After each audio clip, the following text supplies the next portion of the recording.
Olá, estamos começando mais uma edição do programa Saco de Gatos, um programa feito em conjunto pela Editora Alameda e pelo site Outras Palavras. Nós estamos aqui com Antônio Martins, editor de Outras Palavras. Olá, Antônio, tudo bem? Salve, Haroldo. Ficamos 15 dias sem aparecer, mas estamos aqui e acho que esse programa devia ser diário, tanta notícia que tem. Exato. E a Yara Vidal, lá da China, nossa correspondente permanente. Olá, Yara, tudo bem por aí? Olá, gente. Bom dia para vocês aí no Brasil. Boa noite aqui de Beijing, porque eu estou no futuro, né? 11 horas na frente, tudo jóia. Tá certo. Olha, nós temos três assuntos fortes hoje. Primeiro, a guerra. O Trump disse que o Irã pediu trégua, o Irã negou, e o próprio Trump disse que ameaçou mandar o Irã para a Idade da Pedra. Ao contrário disso, a Yara vai nos contar da cidade de Xi'an, a cidade futurista que ela visitou na China, e o que isso tem a ver com a lógica de desenvolvimento chinês. E nós ainda vamos discutir as eleições, o que vem por aí, o que esperar do governo Lula e dos partidos de esquerda.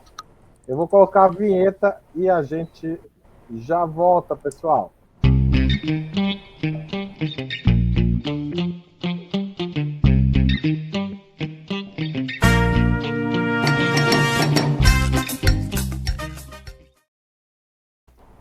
Bom, a gente ainda não trocou as fotos da vinheta, Yara. Temos que acertar isso depois. Antônio, o que está acontecendo na guerra? O que o Trump quer? O que ele pode fazer? E o que nós estamos assistindo? Olha, o Trump, nem o Trump sabe o que ele quer. E esse embananamento, essa confusão, está fazendo com que os Estados Unidos e o mundo eurocêntrico em geral estejam empantanados na guerra. Os fatos das últimas horas foram os seguintes. Ontem, na quinta-feira pela manhã, o Trump deu sinais claros de que poderia encerrar a campanha contra o Irã. Inclusive, nas redes sociais, numa entrevista no jornal The Telegraph da Inglaterra, ele esbravejou, falou: esse problema do Estreito de Hormuz é dos europeus, se eles quiserem, eles tirem os iranianos de lá, a gente não precisa do petróleo deles. Aliás, essa OTAN, estou querendo sair dessa OTAN porque eles só querem a nossa ajuda. Quando chega a hora deles nos ajudarem, que eu pedi, depois eu disse que não precisava mais, mas agora estou dizendo que eu estou puto com eles também. Esse fato, numa situação em que o preço do petróleo está estourando, em que há sinais, depois eu vou falar disso, de estresse financeiro, estresse de dívidas financeiras, inclusive. Essa fala dele desencadeou um otimismo, as bolsas de valores dispararam, o petróleo caiu, o preço do petróleo caiu, tudo isso ontem, na quinta-feira. E o Trump anunciou, isso gerou mais expectativa ainda, que à noite, às 10 da noite aqui do Brasil, 9 da noite dos Estados Unidos, ele ia fazer pela primeira vez um discurso à nação. Maior expectativa, Globo News apostos e não sei o quê. Ele chega e faz um discurso completamente contraditório, em que, por um lado, ele fala que só vai ficar mais 2 ou 3 semanas, deu a data no Irã. Então, ou seja, é uma atitude de começar a se retirar. Por outro lado, ele falou isso que você mencionou, Haroldo, que vai reduzir o Irã à idade da pedra, vai continuar bombardeando. Ou seja, ele, ao mesmo tempo, diz que está saindo e, ao mesmo tempo, diz que está radicalizando. Isso, nessa situação de tensão, foi uma coisa impressionante. Eu estava acompanhando em tempo real. As bolsas que estavam subindo, de repente, caíram, porque ninguém sabe o poder que os Estados Unidos têm. Todo mundo está apostando que eles não têm poder para acabar essa guerra. E tem mais. Então, a opinião pública norte-americana está cada vez mais contra a guerra. contra, inclusive, essa ideia que começou a ser ventilada de que eles vão colocar soldados, vão tentar fazer uma invasão por terra no Irã, vão inclusive atacar e tentar capturar a ilha, que eu esqueci o nome, que é onde o Irã concentra as exportações, os terminais de exportação de petróleo. Então, é uma situação, é um embananamento completo. Outro dia estava vendo um meme que até, Yara, como que é o nome daquele autor da arte da guerra chinês? Era o Trump fantasiado com ele. Sun Tzu. Sun Tzu, o Trump fantasiado de Sun Tzu, e ele falando com ares de grande sabedoria. Se você não sabe quais os seus passos, sua estratégia e seus próximos passos na guerra, então seu inimigo também jamais saberá. É um pouco o retrato dessa situação que é completamente inesperada, que a gente está vivendo, um império que pensou que fosse fazer liquidar em 24 horas, como fez com a Venezuela, e que está cada vez mais embananado. Ô, Antônio, por falar em provérbio chinês, antes de chamar a Yara, essa é a capa da Economist dessa semana. Olha lá. Opa, eu fiz aqui, vou botar do jeito mais legal aqui, vou tentar melhorar, vamos ver. Não deu, mas enfim. Essa é a capa da Economist.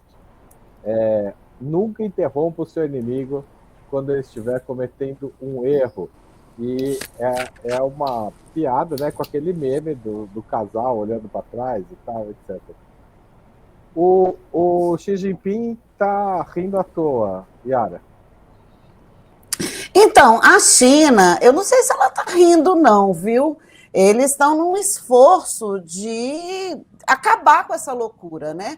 Tanto que agora, no dia 31, o último dia do mês de março, eles apresentaram, em conjunto com o Paquistão, uma proposta de 5 pontos, que pede o fim imediato, né, das hostilidades, das ações hostis, negociações de paz, a volta à mesa, a garantia de poupar alvos não militares, a reabertura das rotas comerciais e a Carta da ONU. Agora, existem também algumas sutilezas. A China passaram 3 navios da China ali no Estreito de Hormuz. O Irã já avisou, não vai abrir para inimigos do país.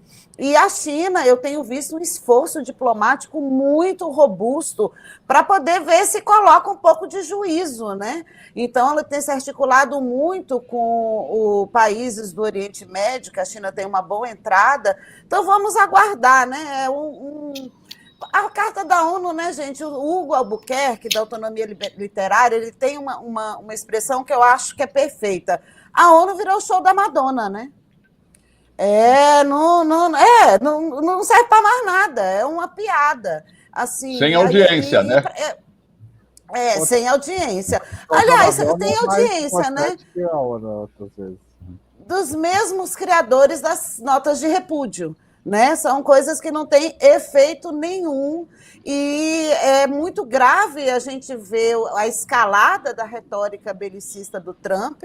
Isso deixa todo mundo muito nervoso. Aí houve um desdobramento que eu acho que vale a pena a gente falar, que é o seguinte: o Taiwan está numa crise energética, como todo mundo, está todo mundo muito preocupado. E o que a China fez? No dia 18 de março, agora, a China ofereceu ajuda energética, né? No dia seguinte, eles falaram, não queremos. E ontem, eles fizeram um discurso que eu achei, assim, isso sim é a arte da guerra.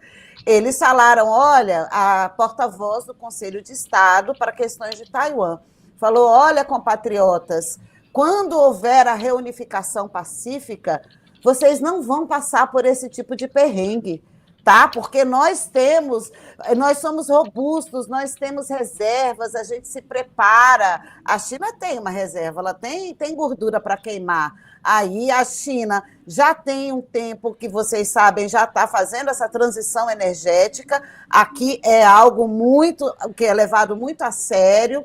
Então, eu achei nessa confusão toda, isso acabou passando batido, eu acho que foi uma das sacadas diplomáticas mais geniais que eu vi. Se articular, falar diretamente com a população de Taiwan, com os compatriotas, né, do Estreito, avisando que, olha, não se preocupe, a reunificação vai chegar um dia, a gente só não sabe qual é esse prazo, né, porque...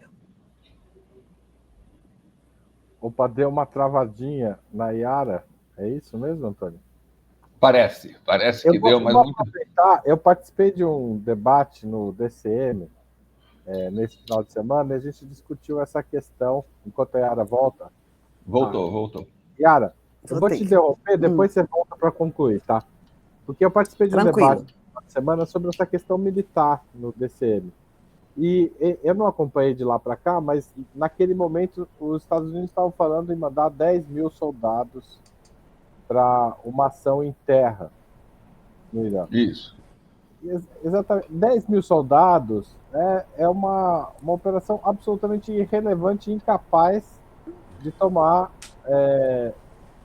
uma cidade iraniana que seja, né? Uma grande cidade iraniana. É muito pouco soldado. Para tomar a ilha, se eles tomam a ilha, o Irã tem condições de destruir essa ilha. Evidentemente, está preparado para uma situação dessa. Ou de dificultar a operação dela. Então, os Estados Unidos vão ter que não apenas tomar a ilha, mas ficar defendendo essa ilha de ataques que talvez sejam indefensáveis, né? O Irã pode ter enterrado equipamento, bombas, armas lá e ser capaz de destruir sem lançar míssil nenhum, né? Sem fazer nada. Então, assim, é difícil imaginar que uma operação militar tão pequena tenha algum efeito relevante. Essa também é um dos motivos da desconfiança, ou seja, tem um descompasso entre o planejamento, a necessidade de planejamento para uma ação militar como os Estados Unidos decidiram tomar, né, uma das ações mais complexas das últimas décadas, né, lembrando que os Estados Unidos está sempre em guerra, e o que está acontecendo no terreno, ou seja, no terreno e no oceano, no caso, né? Porque os Estados Unidos parecem não ter se preparado não para um revés, mas sequer para a existência de resistência iraniana. E, de fato, não tem nada pior do que para um presidente de qualquer país, mas para os Estados Unidos pior ainda, do que perder uma guerra, né? Perder uma guerra é o fundo do poço político para um presidente americano, e parece que o Trump está caminhando para lá, né?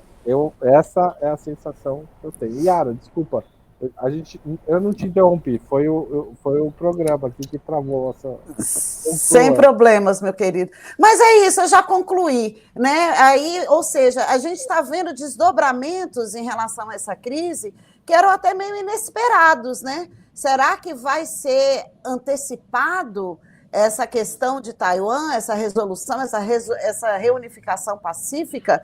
Acho que é algo para a gente observar aí de perto, viu? É algo inesperado. Isso é bem interessante, ou seja, Trump pode ter atirado no Irã e a China, no final, sair ganhando, né? Antônio, quer Exatamente. comentar? Eu acho interessante mostrar que a enrascada não é só do Trump, é do Trump, e ainda bem que seja dele, porque tudo indica que ele vai perder as eleições, talvez tente melar, e é super importante que tenha havido essa manifestação de rua, 8 milhões de norte-americanos no sábado, parabéns, inclusive para evitar que ele tente o equivalente ao Black Lives Matter, lembra no primeiro mandato dele? E isso vai crescer, parece que estão programando uma outra para o dia 1º de maio. Mas a enrascada não é só dele, e a gente vê isso na mídia internacional.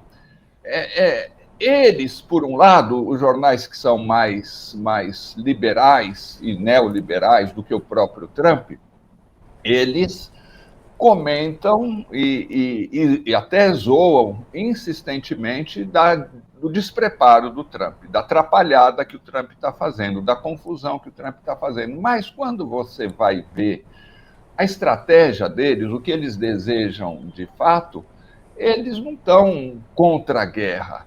Eles estão querendo usar a mão de gato do Trump para dar uma lição no Irã, para restabelecer o poderio norte-americano naquela região, para acabar com essa folia do país dos ayatolás. Outro dia, o Wall Street Journal, num editorial, dizendo que a única saída é forçar a mudança de regime, que não tem que é inconcebível terminar a guerra antes de limpar o Estreito de Hormuz do Irã.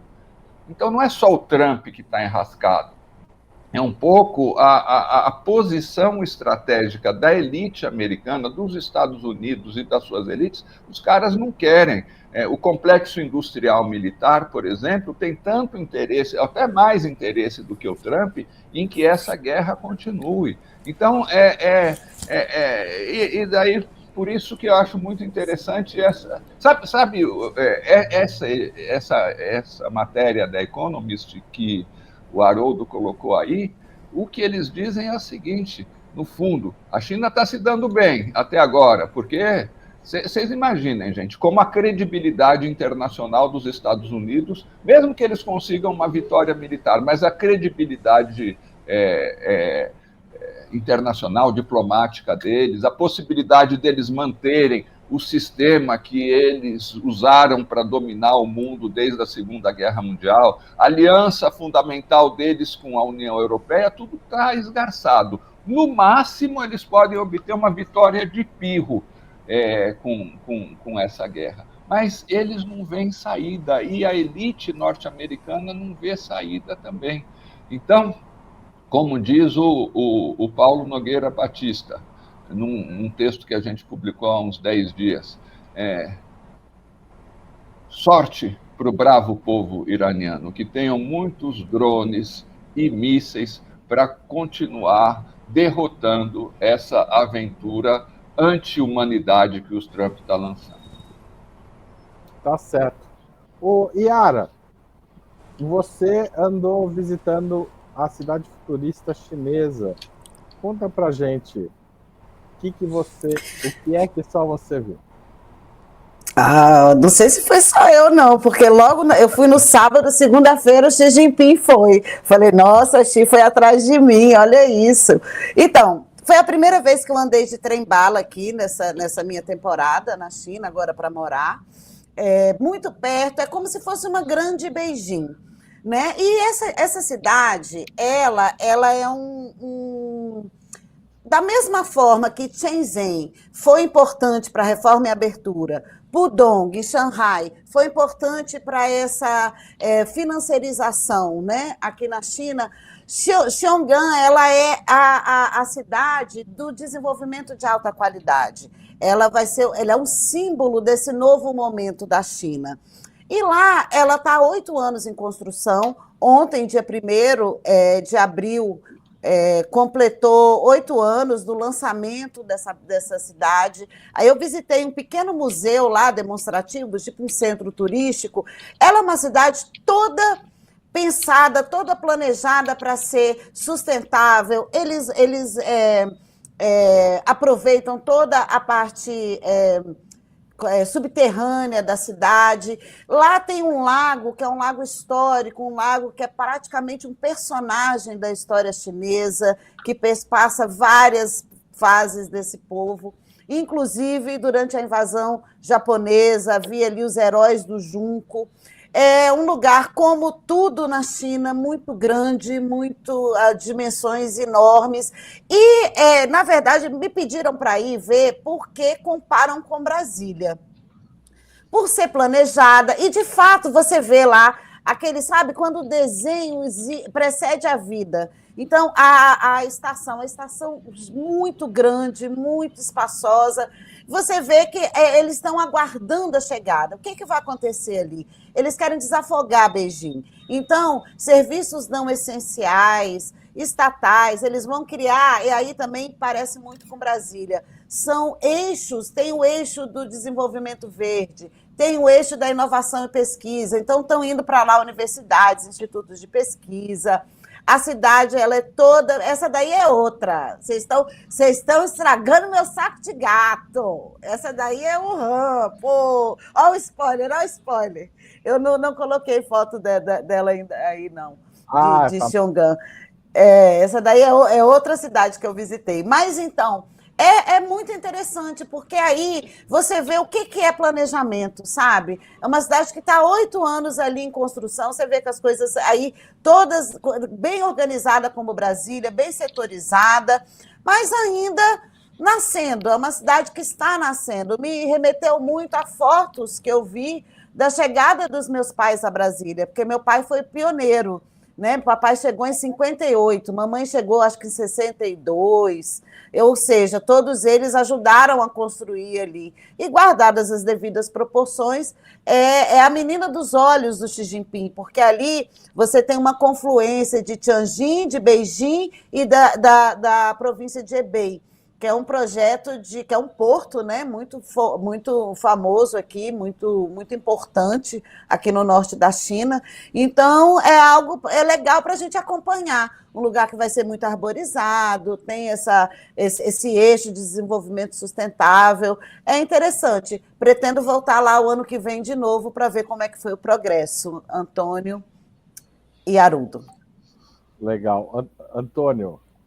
Olha, eu estava vendo aqui, ia colocar para vocês, eu acho que a gente uma hora, eu não consegui ainda. Se você conseguir, pega, Haroldo. A gente publicou no ano passado uma matéria, isso remete não é essa não, sobre as cidades esponjas chinesas. E isso nos permite, isso tem tudo a ver com o Brasil, com um dos principais sintomas de crise climática são as inundações aqui no Brasil. E a China encontrou uma solução, eu acho que isso é muito pouco conhecido aqui no Brasil ainda. Os grandes avanços, inclusive grandes inovações, não é simplesmente grandes avanços que são os maiores geradores de energia solar, mas inovações como essas cidades esponja, é você transformar totalmente o solo da cidade para que ela possa ser resiliente à mudança climática, para que ela possa, ao contrário do que se faz aqui, que é impermeabilizar as cidades, ao contrário, se criam grandes áreas de absorção da água, das chuvas, e isso é purificado, isso permite criar uma situação de abastecimento, porque isso mitiga as mudanças climáticas, e é um projeto magnífico. Inclusive, teve uma fatalidade, o arquiteto que era líder desse projeto morreu aqui no Brasil no ano passado, num acidente de avião. Ele estava indo dar uma consultoria, uma pessoa conhecida internacionalmente, ele morreu. É uma pena, mas o projeto continua. E a gente precisa conhecer mais isso, porque pode servir aqui no Brasil como sinal de como é possível resolver esses problemas e do que o Estado pode quando ele se dispõe a mobilizar a riqueza social em favor do bem-estar da sociedade, não em favor dos rentistas. Isso é muito legal. Tem histórias muito bacanas, né, chinesas, por exemplo, o uso de painéis solares que tem se desdobrado em projetos de controle de desertificação, porque a sombra provocada pelos painéis solares permite o nascimento de uma vegetação sob eles, que é o início de um processo regional, assim, em torno da região, porque as cabras podem ir lá pastar, daí elas espalham o que elas comem, depois digerem e fazem suas necessidades em outros lugares, e você vai criando uma área de controle de desertificação, ou seja, tem uma série de tecnologias que são, ao mesmo tempo, tecnologias o uso das novas tecnologias, de pensar as capacidades, né, de engenharia e de construção e os novos materiais, etc., mas também tem uma certa engenharia social nisso tudo, né? Pensar essas coisas em conjunto, ou seja, não ter aquela brutalidade que foi, de certa forma, a construção de Brasília, né, Yara, que a gente sabe os candangos quanto sofreram, e pelo contrário, você tentar usar esse desenvolvimento econômico também como um fator de desenvolvimento social, né? E tem muitos casos assim na China, né? Talvez por conta da organização política, né? Das comunas, da cobrança que as comunidades conseguem fazer, né? Tem um processo democrático muito mais eficiente, principalmente em nível local, né? E tem um detalhe nessa experiência chinesa com preservação ambiental, que é o Xi Jinping. Ele inaugurou um programa, uma filosofia chamada Bela China. Beijing era uma cidade. A China, por ter sido a fábrica do mundo durante esse processo de globalização, de ascensão do neoliberalismo, ela pagou um preço muito alto com passivos, né, ambientais. E Xi Jinping, quando assumiu, ele lançou essa iniciativa, essa filosofia, esse modo de enxergar. Eu, inclusive, diria que é ali que começa a transição energética da China. Essa necessidade de você... Ele tem até uma frase famosa que ele fala muito, que montanhas verdejantes e águas límpidas são montanhas de ouro, que é tão valioso quanto qualquer, né, aquele jeito dos chineses de se referirem, de trazerem a natureza, né, o mundo que os cerca, para poder se expressar. E aqui tem até quando eu vim aqui há 5 anos, em 2022, eles fizeram um balanço dessa quase uma década de Bela China. O ar de Beijing era muito poluído. E aí tem um cidadão aqui de Beijing que ele começou a fotografar diariamente os resultados dessa iniciativa. Aí você vai vendo o céu se clareando, clareando, clareando. Aí os jornais fizeram montagens para mostrar essa passagem no tempo. Então, não é que seja o Xi Jinping, mas é a liderança, a vontade política que transforma, que permite que existam tecnologias sociais, né, como o Haroldo está falando, que é essa ideia. Acho que travou de novo, a Yara. Travou. Já ela volta. Mas ela está falando de Beijing. Isso foi o que mais me impressionou quando eu fui para lá, Antônio. Que as pessoas nadavam nos rios da cidade e eu estava com uma comitiva acompanhado por gente do partido, etc. E eles estavam lá para mostrar o melhor da China para gente. Mas eles não estavam nem aí para isso. Eles achavam aquilo irrelevante. E para gente que mora aqui do lado... É normal, né? A gente que mora aqui do lado do Tietê, a gente ficava assim, né? Os olhos brilhavam. Yara, você estava terminando, deu uma travadinha aí também. Ai, gente, desculpa, o grande firewall. Mas é isso, porque não é mágica, né? Porque aí no Brasil a gente escuta muito o milagre da China. Gente, isso não é milagre. Isso foi uma revolução, tá? É planejamento, é muito erro, tá? Para acertar, acertos, recuos, correções de rota, e está aí essa experiência socialismo com características chinesas aqui, que ninguém pode negar o sucesso, né, da China. Vamos para o terceiro ponto. A gente está entrando no período pré-eleitoral, né? Mas dessa vez com os partidos praticamente com quase todos os candidatos definidos, inclusive o presidente Lula, com Alckmin de vice, e o governo parece que está mudando um pouco. Além disso, tem pesquisas eleitorais para todo o direito para a gente conversar e falar. Antônio, quais são as suas observações mais importantes sobre esse momento que a gente está vivendo hoje nessa pré-fase? Olha, Haroldo, eu acho que vamos começar. A campanha está começando de verdade, né? Amanhã, não, depois de amanhã termina o prazo para desincompatibilização de ministros, governadores que queiram concorrer a outros cargos e etc. E do ponto de vista mais político, eu acho que tem a seguinte novidade. O lançamento, pré-lançamento por enquanto, já contestado pela mídia, digamos assim, de um pacote de bondades do Lula. Lula anunciou, ainda não revelou os detalhes, ele já tinha, na verdade, são 3 medidas. Tem uma medida que continua em estudos, o governo ainda não falou qual vai ser o desdobramento, que é a tentativa de estabelecer a tarifa zero nas cidades brasileiras. Essa aí está adormecida, mas tem 3 outras. Primeiro, o governo anunciou que vai apresentar um projeto autônomo, um novo projeto para acabar com a escala 6x1 e reduzir a jornada constitucional de trabalho de 44 para 48 horas.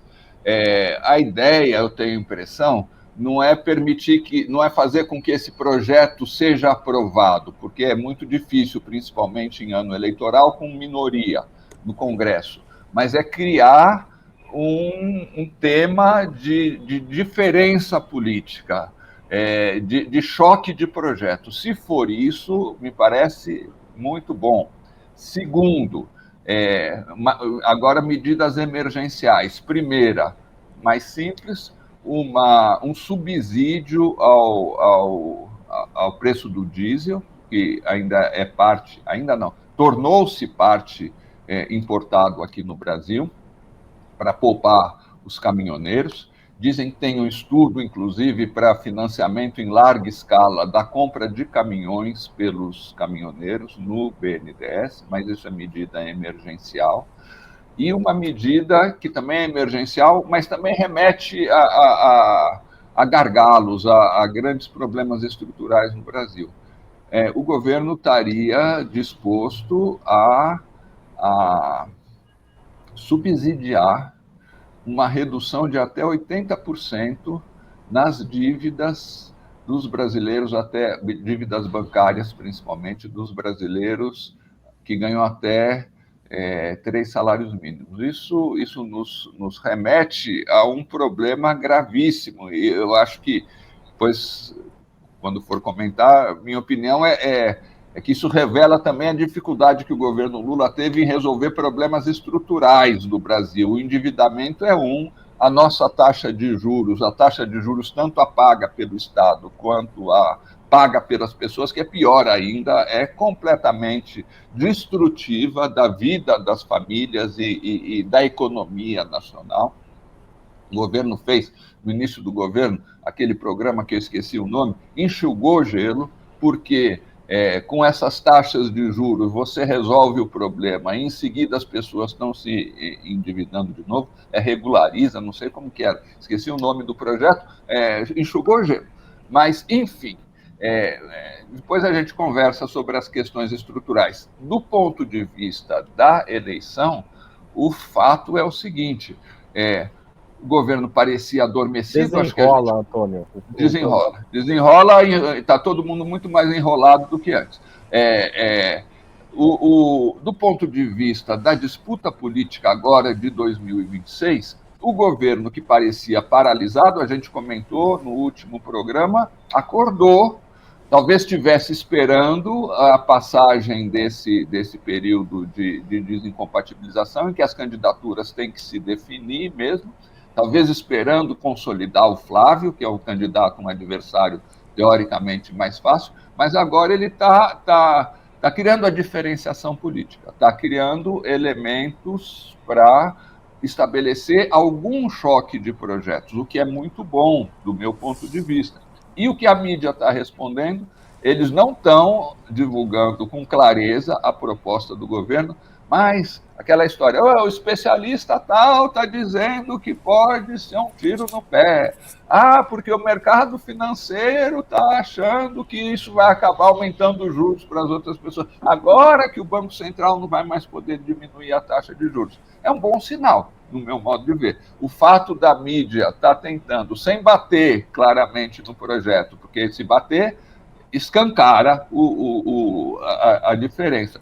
Mas está querendo pegar picuinha, está querendo inviabilizar, digamos assim, a estratégia deles era essa, desde o início. Né? Não que eles estejam já com o Flávio Bolsonaro, mas eles estão querendo sepultar o Lula num conjunto de denúncias, aí tem a história do Lulinha, aquela história toda, criar factoides para evitar que o Lula, forçar o Lula a ficar se defendendo dos próximos 6 meses e evitar que ele suscite uma agenda capaz de estabelecer, digamos assim, disputa política. Isso eles não querem. Aparentemente, o Lula, vamos ver nos próximos dias, no próximo programa a gente pode comentar direitinho, o Lula encontrou uma brecha que é a única forma dele resolver isso. Se ele ficar na defensiva, ele é massacrado.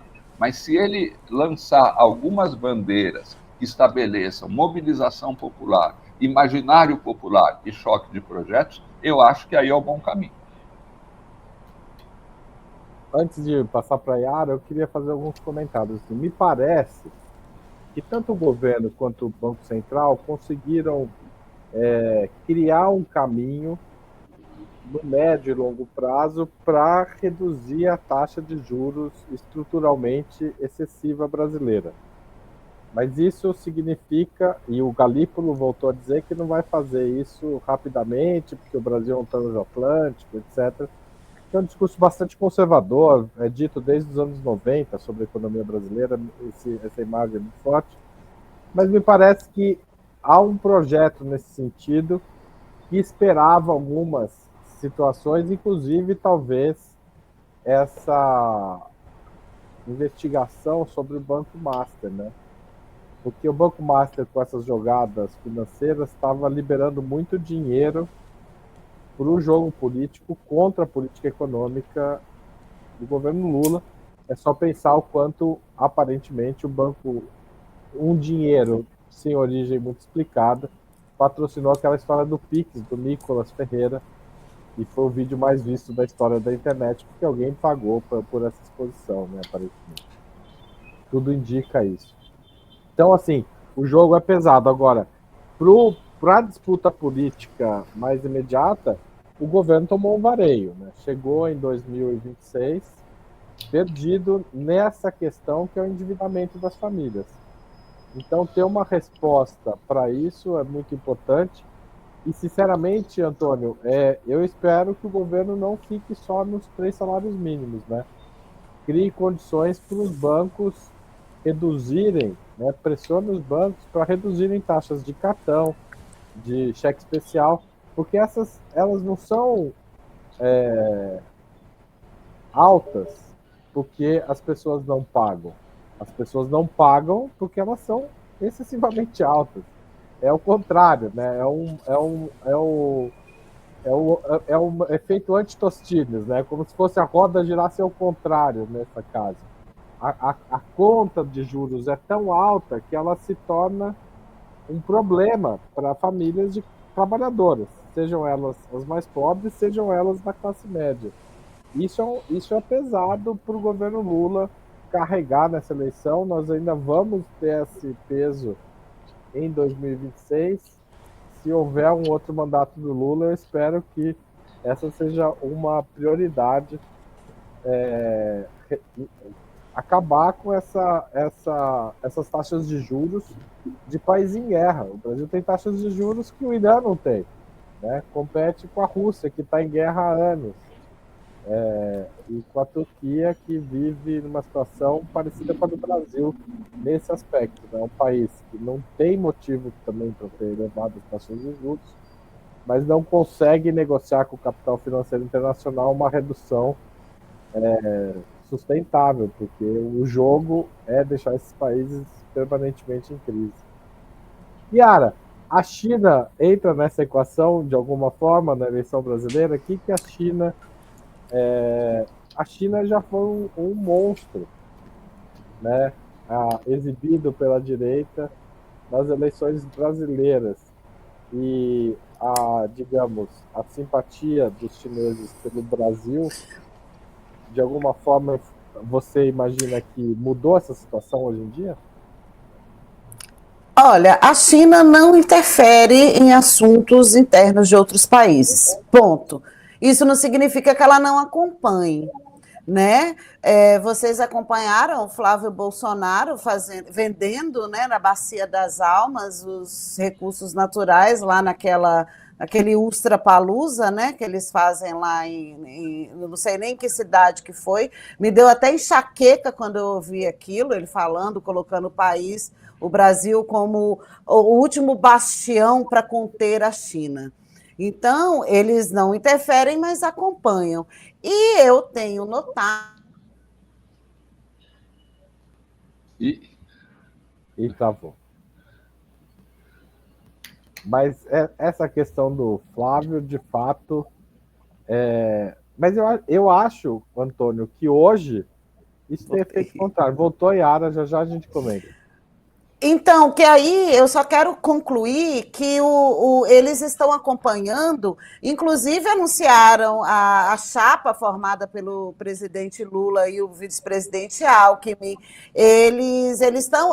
Você vê a notícia do acompanhamento do desenrolar. A China não está alheia ao que está acontecendo aqui na América Latina. A gente está vendo um cinturão de extrema-direita que acaba interferindo, impactando na China, mas ela não interfere em assuntos domésticos de outros países e não por isso não acompanha. Ela está de olho. Antônio e Haroldo. Quer comentar algo, Antônio, sobre isso? Não, eu queria comentar mais essas questões estruturais, sabe? Eu estava falando no programa passado, no nosso esforço aqui para ir além da Frente Ampla. A Frente Ampla, o Lula, são importantíssimos para derrotar a extrema-direita e para tirar o Brasil dessa maré ultraconservadora. Mas essas dificuldades vão mostrando os déficits que a gente tem que resolver de longo prazo no nosso país, através da formação de uma consciência popular e da formação de articulações populares. Por exemplo, olha, o problema do diesel, o Brasil na ditadura militar, anos 70, já era autossuficiente em todos os derivados de petróleo. Nós tivemos o desmonte da Petrobras nos governos Temer e Bolsonaro, a privatização de 2 ou 3, refinarias importantes, e a Petrobras, nesses últimos 4 anos, não agiu para resolver esse problema. Agora a gente depende, em boa medida, do diesel importado. Nós dependemos, o governo fez, a gente comentou também, fez um outro programa, a Petrobras fez uma série de reduções no preço dos derivados, dos combustíveis na refinaria, e a população está pagando mais. Por quê? Porque o governo agora tem falado, mas não tomou nenhuma atitude ainda para resolver esse problema estrutural, que é a quebra do monopólio do petróleo. A gente produz petróleo, a gente refina quase todo o petróleo, os derivados que a gente precisa, mas o setor privado, grandes fundos internacionais, são quem distribui a gasolina, o diesel e o gás de cozinha para o brasileiro. Isso era para ter sido enfrentado já. Essa questão dos bancos, essa taxa de juros de 15% ao ano, não tem nenhuma necessidade objetiva para isso.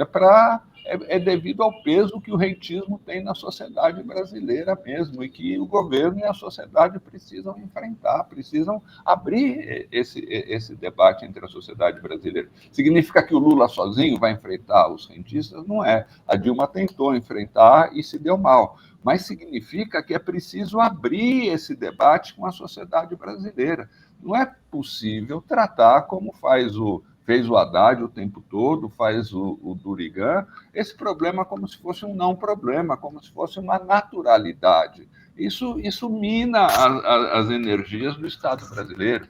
Isso não permite que a gente faça uma transição energética decente, não permite que a gente tenha transporte digno nas cidades, não permite que o SUS avance, né? Então, é um pouco isso, sabe? Que bom que o governo, como você disse, Haroldo, está saindo da sinuca que ele estava aí até há poucas semanas. E eu acho que isso também abre para a gente, porque esse é um debate que se faz, às vezes, entre a esquerda, que está à esquerda do PT, né? A nossa alternativa não existe, a nossa alternativa é Lula. Nós precisamos aproveitar esses lampejos, esses sinais de que o governo está acordando, para apoiar, em primeiro lugar, apoiar. Não é ficar falando reticências, é apoiar e tentar expandir, porque ao subsidiar o diesel ou ao reduzir os juros, isso acende na consciência popular, opa, aí tem um problema. Então, o governo está fazendo pouco estruturalmente, mas isso permite a gente chamar a atenção para esse problema, que é um problema estrutural, não é um problema que foi causado pelo governo Lula. O governo Lula tem dificuldade de enfrentar a fundo, mas cabe a gente, eu acho, apoiar essas medidas e dizer, abrir a cortina, né? Falar, olha, isso aí é excelente, mas vamos adiante. Vamos fazer a Banco do Brasil, em vez de fazer esse projeto aí, mais uma vez vai ser feito pela Febraban. O certo não era isso, é fazer pelo Banco do Brasil, pela Caixa Econômica, obrigar os bancos a pular miudinho, obrigar os bancos a reduzir as taxas ou perder o financiamento. Eu vejo isso, sabe, essa oportunidade que vai surgindo a partir das medidas do governo para provocar um debate político mais profundo no Brasil. Totalmente de acordo, Antônio. E eu espero que os candidatos petistas têm muitas amarras, mas a sociedade não tem, né? E os movimentos sociais não têm. E eles precisam empurrar o governo e os candidatos à esquerda. Eu acho que, de certa forma, houve conquistas nesse sentido. O fato de redução de jornada, tarifa zero e o problema da dívida estarem no centro da igualdade, né? O Haddad, a gente já teve discordâncias aqui no programa Zero, mas o Haddad tem insistido muito na pauta da igualdade. Embora ele tenhamos discussões sobre o que ele poderia ter feito, o que fez, etc., do ponto de vista, digamos, teórico, eu acho que essa é a palavra. Por muito tempo, acho que se insistiu muito na coisa da equidade, que é importante, etc., mas equidade é parte da igualdade. O objetivo final é a igualdade, não é a equidade. A equidade faz parte do jogo da administração capitalista das diferenças. A igualdade não, é a superação, né, dessas diferenças, considerando questões de equidade. Mas, enfim, a gente esgotou os assuntos, mas a gente tem o saco de gatos. Que gato que a Yara vai tirar do saco, que a gente já mostrou um pedacinho dele aí? Espera aí, gente, que eu vou pegar o meu carregador aqui, senão vou cair por falta de bateria, mas vai falando. Tá bom. O meu saco de gatos, gente, que eu vou trazer com características chinesas, é que eu estive na cidade de Wuhan, que é a capital de Hubei, que é onde mora um grande amigo meu, Renato Penelope. Quero mandar um beijo para ele, que depois ele vai assistir a gente. Deixa eu aproveitar aqui o final do show da Xuxa e mandar um beijo para o meu filho do meio, Arthur Vidal Mendes, que hoje completa 25 anos. Um beijo para ele, dia 2 de abril aí, meu lindão, cientista político, completando 25 anos. E eu passei o final de semana, eu saí, trabalhei meio período, fui de trem-bala. Esse prédio aí, olha, ele está circuncisado, viu, gente? Ele não foi concluído e criou uma crise na cidade, Teve umas articulações de outras cidades para boicotar. A cidade depois veio a Covid e foi um Deus nos acuda. Agora que está se recuperando. E Wuhan é uma cidade, gente, que primeiro que eu me senti em Recife, né? Eu sou filha de pernambucano, que lá tudo é o maior em linha reta do mundo. Ó, isso daí foi durante... Você vê que é bem ocidentalizada essa parte aí, sabe? Que eram concessões que eram dadas aí. Aí as cerejeiras em flor, que foi a única coisa boa que os japoneses deixaram para trás. Você vê aí, está toda florida a cidade, a coisa mais linda. E é uma cidade que tem 700 pontes. Ah, essa daí, gente, é a casa do meu crush, né? Mao Zedong, assim, ai meu Deus, assim, nossa, porque eu estou fazendo um book, eu vou fazer foto de todas as estátuas de Mao Zedong, onde ele morou, estou perseguindo esse homem. E o Han é uma encruzilhada, é o coração da China. Lá, por exemplo, depois do massacre de Xangai, em 26, o partido foi um dos congressos mais difíceis, foi o 5º congresso do Partido Comunista. Por quê?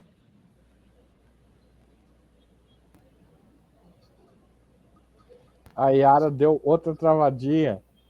Eu vou falar, Wuhan tem uma comunidade brasileira de estudantes muito grande.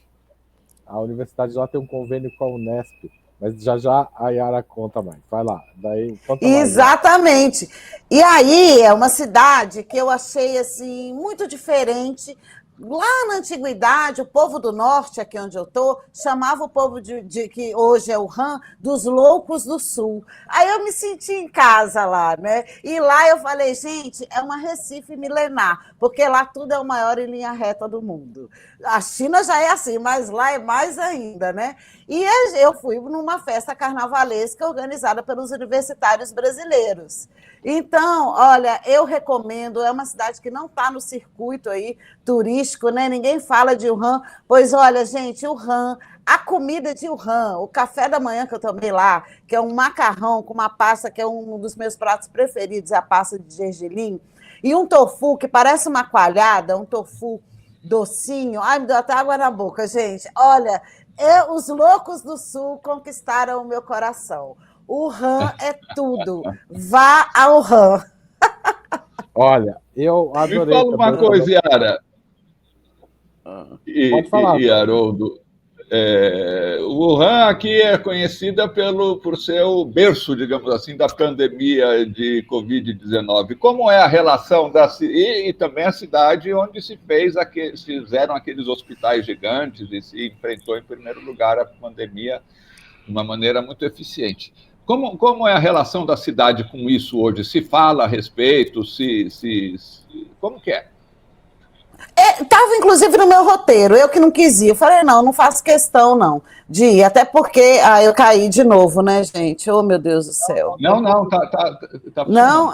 Então tá, porque Pode vocês falar. fizeram. Então, existe uma disputa, né, narrativa aí, porque o Han sediou os jogos militares daquele ano, dizem que veio dos Estados Unidos e não. Eu realmente não toquei nesse assunto com eles. O que eu observei foi que é uma cidade de recomeços, é uma encruzilhada. Eu falo que o Han parece o sistema circulatório da China. Ela não é vitrine, mas ela é sustentação. Ali foi a primeira ponte ferroviária, é a cidade das pontes, é uma cidade com uma das primeiras siderúrgicas ali, dos primeiros planos quinquenais, foi ali em Wuhan. E Wuhan é um lugar de passagem. Então, é uma cidade que se reconstrói, sabe? Então, é uma cidade que você não entende, você atravessa.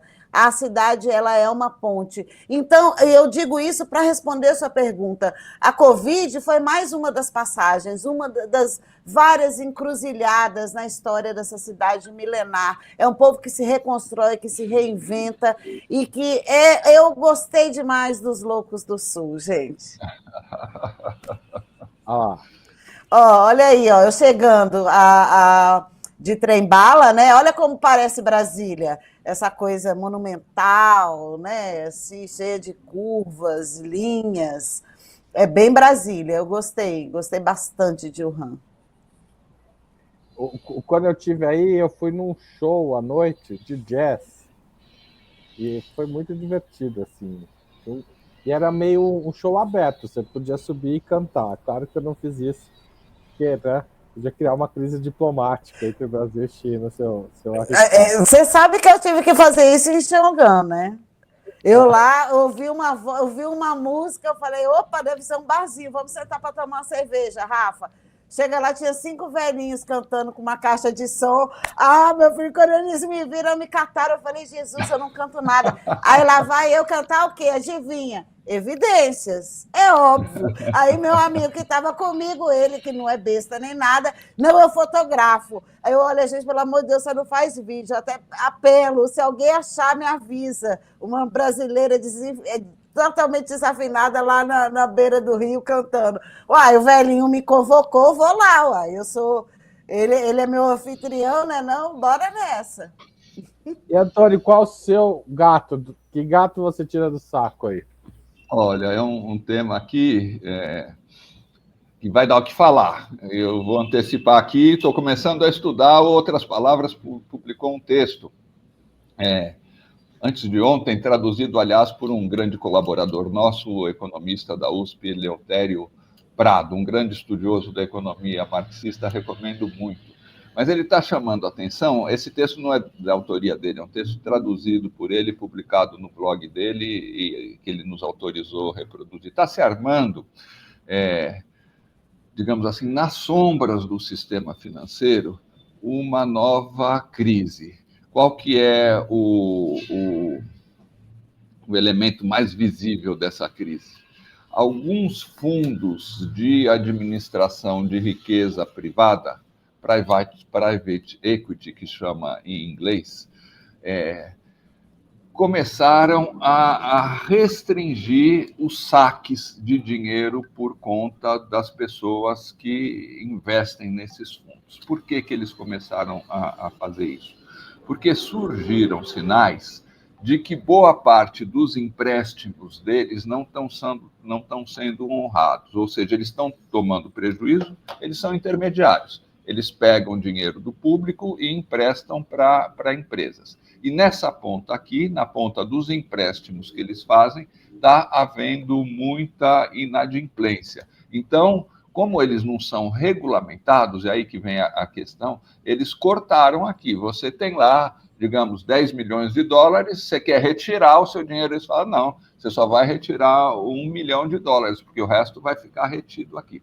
Isso joga a luz para o que está nessa matéria, que é a existência de um sistema financeiro não bancário nos Estados Unidos, principalmente nos Estados Unidos, que pode estar em crise. Nós vamos ver aqui, inclusive, a matéria da Economist aqui. O private credit, crédito privado. O que acontece? São, a princípio, fundos que investiam antes a riqueza de bilionários, esse que a gente ouve falar, BlackRock, por exemplo, Vanguard, são fundos trilionários, inclusive, que com o governo Trump tiveram autorização, e aí está o problema principal, para captar a riqueza não só desses bilionários, mas também da classe média e, pior, de grandes fundos de aposentadoria dos Estados Unidos. Antes eram proibidos de investir devido ao risco que representam esses fundos. O Trump, que é totalmente favorável ao sistema financeiro, aos bilionários, apesar do discurso, abriu essa porteira. Então, grandes fundos de aposentadoria dos sindicatos, por exemplo, podem investir aí. O que está... Bom, esses fundos, evidentemente, não deixam o dinheiro guardado no colchão. Eles investem em grandes empresas e tal, e emprestam dinheiro também. Ou seja, é um sistema financeiro não bancário. E tem havido sinais, em parte provocados por essas turbulências mais recentes nos mercados de ações. Às vezes parece difícil entender, mas muitas empresas, por exemplo, que estão endividadas, têm como garantia dessas dívidas ações, propriedades, títulos ações, direitos sobre empresas, grandes empresas, por exemplo. À medida que cai o preço das ações, elas ficam penduradas na brocha, porque aquela garantia que elas ofereciam para o empréstimo que elas tomaram, aquela garantia se desvalorizou.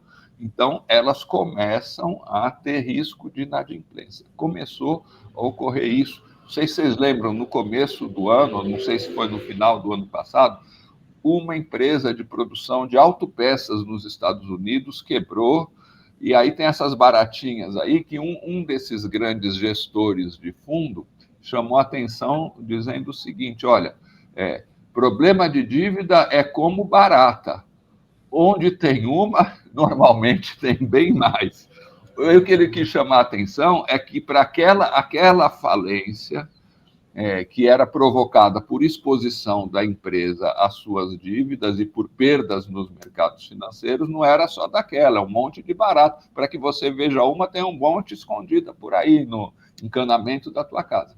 Ou seja, está havendo essa crise agora, esses grandes fundos estão bloqueando o saque do dinheiro, os bancos têm relação, os bancos institucionais, esses que são regulados, porque esse mercado da private finance não é regulado, por isso ele cresceu tanto, porque os caras não querem nada de participação do Estado. Ou seja, a história é o seguinte, vale ler essa matéria aqui, traduzida pelo Eleutério Prado, que explica o que é exatamente esse sistema financeiro paralelo, como ele se expandiu, por que ele pode entrar em crise e essas turbulências que o Trump está acelerando podem ampliar muito o risco da crise. É um tema que a imprensa brasileira não comenta, mas a gente publicou esse textinho, que é o gato que eu tiro do nosso saco de gatos. Haroldo. Obrigado, Antônio. Eu vou agora colocar o meu. Essa aqui é uma matéria que eu publiquei junto com mais 3 colegas, eu, Joana Monteleone, que é historiadora e minha companheira aqui na Alameda, Eduardo Reina, que é autor do livro Cativeiro Sem Fim, um pesquisador, jornalista da ditadura militar, e a Maria Angélica Ferrazoli. A gente fez eu e a Joana, a gente encontrou na época que a gente fazia uma pesquisa para a Comissão Nacional da Verdade, um orçamento de um aparato anti-insurrecional feito em 1969 pela Força Pública de São Paulo. E qual que era a situação? Tinha vindo o AI-5, com o AI-5 tem as restrições às liberdades democráticas e começa a perseguição violenta contra a ALN, né, e outros grupos de luta armada. E em setembro de 69, agosto, setembro, está se construindo a OBAN. É mais ou menos nessa época que se tem a famosa caixinha que o banqueiro Gastão Vidigal organiza no Clube São Paulo, aqui em São Paulo, que é relatada pelo Delfim Neto, tá? Essa história está contada no livro do Hélio Gaspar, etc. Na mesma época, o governo de São Paulo solicita à Força Pública o orçamento para uma polícia anti-insurrecional. Esse orçamento sobreviveu aos arquivos do DOPS, porque sumiram dos arquivos do DOPS muita coisa sobre a Operação Bandeirantes. Mas esse orçamento sobreviveu. E esse orçamento prevê a compra de carros, mais de 100 Volkswagen, a compra de novos veículos, a C-14, que eram como é que chamava isso? Veraneio. A Veraneio, exato, que era usada para as ações de prisão, a compra de linhas telefônicas, ou seja, tem delineado ali o que a Força Pública pensava que devia ser uma força anti-insurrecional. A gente não sabe se esse orçamento foi usado pela ditadura militar para construir o DOI-CODE, né? Mas os valores arrecadados nessa festa, nesse encontro dos banqueiros, coincidem, são muito próximos do valor do orçamento feito pela Força Pública. A Força Pública não foi a protagonista do DOI-CODE, então pode ser também... quem foi o próprio Exército, né, que construiu, que montou o aparato repressivo, mas a Força Pública talvez tenha fornecido um orçamento que tenha sido utilizado integralmente ou em parte pelo OBAN, ou pelo menos era um orçamento concorrente ao orçamento do Exército, porque a Força Pública viu nessa chance de reprimir a guerrilha uma oportunidade de se remontar, conseguir novos equipamentos para si.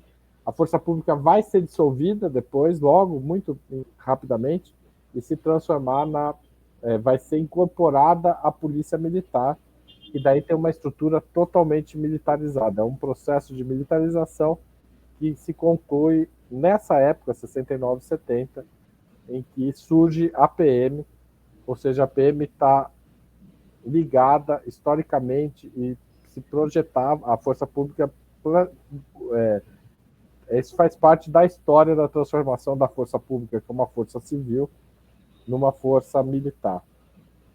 Então, esse documento, a gente acha ele muito importante, a gente demorou muitos anos para publicar, justamente para entender o que poderia ser, para a gente não publicar algo e dizer que é uma coisa e é outra, né? Mas a gente chegou a essas conclusões. A reportagem foi publicada pela Agência Pública ontem, 1º de abril, está lá no site da agência, que essa aqui é a capa da matéria que está no site. Eu acho que vale a pena muito ler, e eu acho que é um documento muito importante para essa história administrativa da repressão. A repressão precisava de um aparato administrativo, e isso inclui fazer orçamento, essas coisas, etc. Tá certo? É isso, esse é o meu gato, o gato que eu tirei do saco hoje. Aqui vai ser feriado, viu, gente? Ah, é? Quando? Quinta que vem? Sábado, domingo e segunda. Não, eu só estou dizendo que tem feriado na China também, só título de curiosidade. Parabéns. Aqui amanhã é feriado. Aqui amanhã é feriado. Qual que é o feriado ainda aí? Não entendi, viu? Não entendi ainda, amigo. Desculpa. Eu ainda não entendi. Eu prometo trazer mais informações. Não vou saber responder. Diz que tem muito feriado na China, né? É interessante isso. Tem feriado. Tem um feriado que é de uma semana, inclusive, não tem?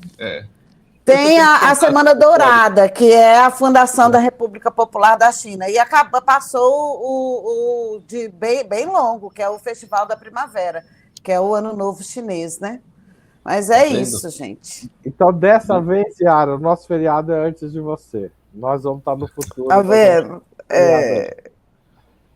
Amanhã eu estou de manhã, eu estou perdida, mas amanhã eu estou lá no GGN, viu? No Geopolítica. Estou lá com o pessoal falando de novo sobre China. Beijo para vocês, adoro esse gato aqui, viu? O meu gatinho com características chinesas está ali atrás. Depois eu conto a história de cada um desses elementos aqui, viu? Vamos ter muita oportunidade. Foi um prazer te ver de novo. Até a semana que vem. Vamos ver se a gente faz semana que vem. Não vamos deixar passar. Tchau, Antônio. Tchau, Yara. Tchau. Beijo.